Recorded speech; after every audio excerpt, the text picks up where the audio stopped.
Okay, hello, welcome back to my channel.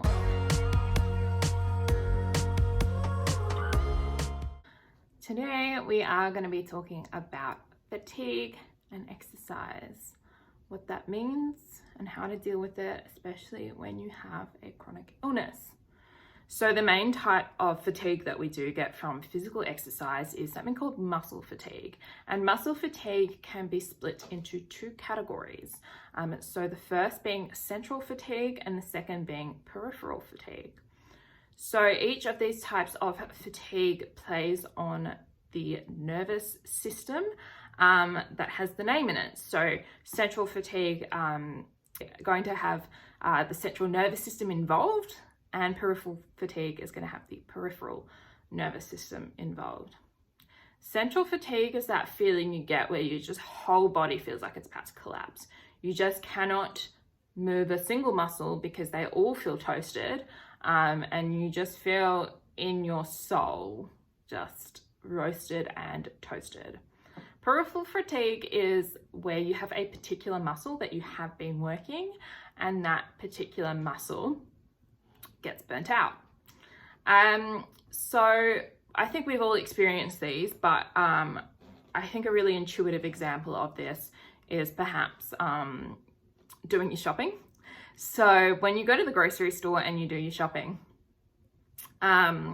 let's say that you take 2 bags away from your shopping. They're both moderately heavy, you can carry them, but by the time you get home, my local supermarket is probably like a 6-minute walk. So by the time I'm home carrying, 2 moderately heavy bags for 6 minutes, my whole body feels like it's about to collapse. I just put the bags right down on the floor and I just got to sit for a moment. That is central fatigue. What peripheral fatigue would be is if I put all the usual groceries and more into one bag and I tried to lift it with my arm and my arm starts shaking and goes, nope, can't do this. You need to split it up into multiple bags. That is local fatigue. That is my arm not being strong enough to lift the bag. So those examples also hit on some key points about when each happen. So central fatigue is a lot more likely to happen when you use multiple muscle groups and for a longer time period. So this is one key reason why things like cardio or anything you might do for a longer time period actually gives you that full body feeling of fatigue. Localized fatigue, on the other hand, tends to happen when we have something that's either heavy or just a really high loading on a particular muscle, generally for a shorter period of time than what would give us central fatigue. Now, that said, local fatigue can kind of lead to central fatigue. If you're doing it with enough muscles for a long enough time, it can create this accumulated central fatigue. But for the most part, when we talk about local fatigue, we are just talking about that one muscle giving way because it's tired. It's just had a bit too much load on it or too much pressure. And it's just, that acute thing of your biomechanics kind of giving out with not having enough force behind them. So that is the basic science behind it. But what happens when we have a chronic illness? So chronic illnesses, as we know, can affect us in many different ways. And this is going to depend on what your illness is and how it affects you. But for the most part, we are going to have increased fatigue in general, which means that we need to be careful when it comes to fatiguing ourselves through exercise. Now, exercise necessarily is fatigue. That is what it is. That is what it creates in your body. But when we can recover from exercise fatigue, then we grow and then we are so much more capable than we were before. Whether it's a particular muscle, whether it's endurance, whatever it is, that is the point of exercise, is that when we recover from it, we can do more than what we could do before, no matter what your starting abilities are. So I have a big philosophy about doing exercise that still leaves you energy in the tank. So what I mean by that is not completely exhausting yourself every session where your fatigue is just too high to recover from. That is just not what we want. I find with myself, so I have POTS as my primary diagnosis that gives me a lot of fatigue. I find I can handle and recover from localized fatigue pretty well, and most people can recover from that local fatigue easier. But when it comes to central fatigue, it sucks the living life out of me. So I tend to avoid things like long periods of cardio. I can do short bits of cardio broken up, and I still do try to do that. That's obviously going to be great for POTS. But would I go for a long, hi Clover, would I go for a long walk? Would I go for a long run? Depending on the length of it, probably not, because I know from previous experience that that does really, take away all of my energy that I need for the rest of my life. Even though I enjoy exercise, I got other stuff to do. I can't use all my energy up on that. So that's kind of my philosophy there. I know though that other chronic illnesses, they might have more of an impact on your local fatigue. It could be that your nerves going towards individual muscles could be impacted in some way, and you might have further difficulty recovering when it comes to strain put on muscles. So when it comes to chronic illness, that's super important, is to know exactly how your body does respond to fatigue and which types it responds to better or recovers from better, because that's the really key thing about exercise. If you can't recover from exercise, it will be detrimental for you. If you can recover from it, it will help you. So it's all about finding what is recoverable. So how do you do that? You got to start slow. You've got to start really, really slow with, figuring out amounts that you can handle, figuring out what you can and can't handle in your daily life. So I've just taken a little bit of a break from exercise because I've got all this accumulated fatigue from my daily life, from my work and my job, where I've had to do all this extra work lately because I've had deadlines to meet. And so I had to take a step back from exercise, realizing, okay, I've got all this accumulated centralized fatigue. Adding on extra fatigue to that, even if it's a small bit of local fatigue, is probably not going to be something I can recover from at this point in time. I've probably reached my threshold and I shouldn't go over that. And that's okay. Now that that period is over, I'm going to get back into it this week and I'm going to keep going. And that's not to say I've done nothing, it just means I've done a really minimal amount. So perhaps instead of long strength training sessions, which do require a fair bit of recovery, I've just gone for short walks around the block instead. And again, no long walks, no runs, nothing like that, nothing that is going to really tire me at this point in time, because I've already accumulated all that stress and fatigue from daily life. And so that's just a really important, note here is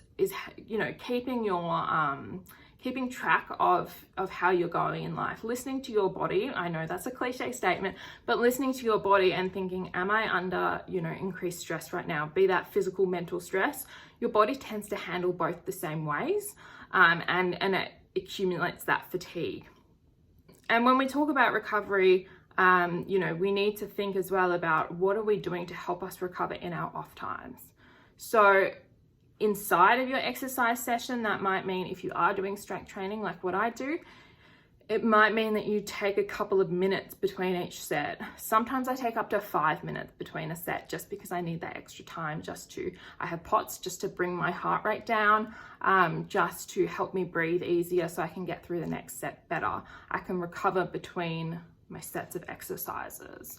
That's one thing you can do inside your session, as well as obviously drinking more water, making sure you've eaten enough beforehand, making sure you're going to eat afterwards as well. And on that note, in general, eating enough and eating the right kinds of foods are obviously what's going to help us with fatigue generally too. Particularly for muscle fatigue, we need a lot of protein. Carbohydrates can help too. And of course, if you're going to have carbs and protein, then we also need a little bit of fat as well. So we need all of our three major macronutrients, and we need to make sure we're keeping up with micronutrients as well. We need those fresh fruits and veggies so we can get, the extra energy from our B and C vitamins, and all of the other stuff that just helps out our body function. So basically we need to be eating well. We need to be eating enough, and we need to be eating enough of the good stuff that will provide us with the nutrients that we need, both macro and micronutrients, which can be especially hard with chronic illness. So that's another point, I guess, is if you are someone that has trouble getting enough food in, you may need to limit your exercise too, because that creates extra stress on the body too.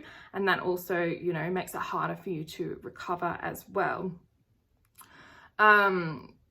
Obviously, another point is hydration, keeping up with your electrolytes, especially if you do have something like POTS or something where your blood flow might be compromised. Keeping up with your hydration and your electrolytes is ultra important. And finally, of course, we have good old sleep. We all know we need our 8 hours a night. I personally need more than 8 hours. That's crucial. And these things are all crucial for the general population. And of course, we all know them.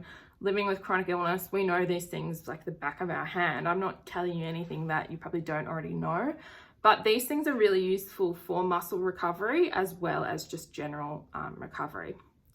And then, of course, the final thing we need is, you know, that stress management. And I've touched on that just before. And a part of that stress management can be thinking, okay, if I have unavoidable stress in my life right now, I am going to cut back on my exercise. Or the vice versa, if your life stress is avoidable, or you can do something to manage that, then, you know, by all means go ahead and do that. That will make your life better. And then you will also have more capacity to exercise as well. Medications can also, you know, be have an interesting dynamic with exercise too, depending on exactly the function of your medication. I won't give advice on that here. I will, you know, I will urge you to speak to your doctor on that fact. I would say though that most medications for most chronic illnesses should make it more possible for you to exercise. I am, you know, such an advocate of exercise being a great treatment for chronic illness. But if you need a medication to help you to exercise, that's, you know, you need that. That's what I do personally. So, you know, there's no harm in that. But of course, do speak to your doctor. Do make sure that, you know, your doctor knows what you're doing, and that your doctor, you know, can recommend, your prescribing doctor, I should say, can recommend a good course of action for you and help you out with managing that fatigue. That's one point particular to chronic illness that, you know, won't impact other populations, is that, yes, a lot of us do need to take medication long term, and that might have some impacts, you know, in terms of our exercise regimes and what we can and can't do. And of course, that's not something I can advise on. That's something for your prescribing doctor to take note of.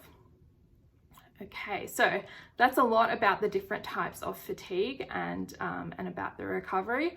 But the main takeaway here is do what you can handle. And if you have a lifestyle where you have that little bit more energy from time to time, especially if medication helps you out, then a little bit of exercise, starting slowly and building up, is not going to hurt you. So prior to getting POTS, I used to work out at the gym for like over an hour, 5-6 days a week. It's probably too much even for, you know, someone without a chronic illness. And then when I did get really sick with POTS, one of my worst symptoms at the start was exercise intolerance. I would just become far too fatigued from it, and I would not be able to recover. And so when I first truly started, I guess, getting back on track with exercise, I started with 3-minute sessions 3 times a week. That was all. So coming down from over an hour, 5 or 6 times a week, to 3 minutes, 3 times a week. And there is no shame in that. I am openly admitting that, because, you know, it might help you in your journey. If you don't know where to begin again, start with 3 minutes. I had 5 different exercises. I did 5 reps of each, 1 set of each. So just literally just 5 reps, each exercise, done. That was my 3 minutes. And I went up from there, and I went up to 10 reps of each, and then 10 reps twice, 2 sets, 10 reps for 3 sets. But it was gradual. It would be like, okay, there's one exercise first. I'm going to put this one up in reps. And then the second exercise out of 5 or 6, I'll put this one up in reps. And it was very, very gradual. And I'm so glad I did it that way, because I have been able to keep my energy and keep recovering. And now I'm back to, in times when I'm not stressed, now I'm back to doing sessions that are about an hour in length. And I can do that, and I can do the same volume as what I previously did. Maybe my weights are lower, maybe I'm doing slightly different movements that I personally find less fatiguing. But you know, that is what it is, and I've needed to play around with that and find my balance. And that's something I didn't mention before as well. I might do another video on that later. This is just, I guess, the basics, but finding movements that work for you and give you the lowest amount of fatigue can also be really beneficial as well. You may need to play around with that. You may need to look up a lot of different movements and see how many muscles they do affect, but that's also key too. But I will finish this here, and if you do want a more in-depth video about picking different types of movements for your sessions, please let me know in the comments below, and I will record that another time for you. So I hope this was helpful, and I will see you in my next video.